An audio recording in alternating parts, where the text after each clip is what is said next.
Kabar dari Mahendra Desta menggugat cerai sang istri Natasha Rizky mengejutkan publik.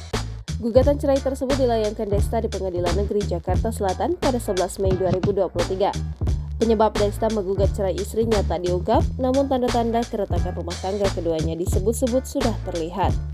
Dikutip dari Tribun Jakarta, ada yang berbeda di unggahan Natasha Rizky pada hari Lebaran pada 22 April 2023 lalu. Natasha Rizky kala itu tampak berfoto bersama keluarga besarnya. Mereka terlihat kompak menggunakan pakaian berwarna biru muda. Yang mengejutkan dalam foto tersebut tak terlihat keberadaan Desta. Sejumlah netizen keheranan karena Desta tak ada di momen penting tersebut.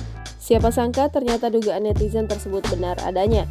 Gugatan cerai Desta Mahendra terhadap Natasha Rizky terdaftar dengan nomor perkara 1583-PDT.J-2023-PAJS.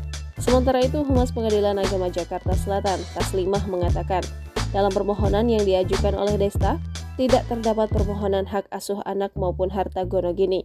Desta hanya ingin bercerai dengan Natasha Rizky dan bersedia menafkahinya usai berpisah. Desta dan Natasha Rizky sempat tak direstui orang tua dan kerap berbeda dalam banyak hal.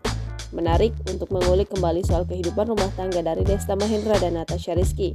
Desta dan Natasha Rizky menikah pada 21 April 2013 lalu. Melansir dari Kompas.com, pernikahan Desta dan Natasha Rizky diwarnai dengan perbedaan umur jauh. Adapun saat menikah, Desta berusia 35 tahun, sedangkan Natasha Rizky baru 19 tahun. Di awal keinginan untuk menikah tersebut, Desta sempat tak mendapat restu dari orang tua Natasha Rizky. Orang tua Natasha Rizky melarang keras menemui Desta hingga menyita handphone dan bakal sempat disekap. Pada akhirnya pernikahan tetap terjadi di mana saat menikah keduanya harus menjalani lika-liku rumah tangga.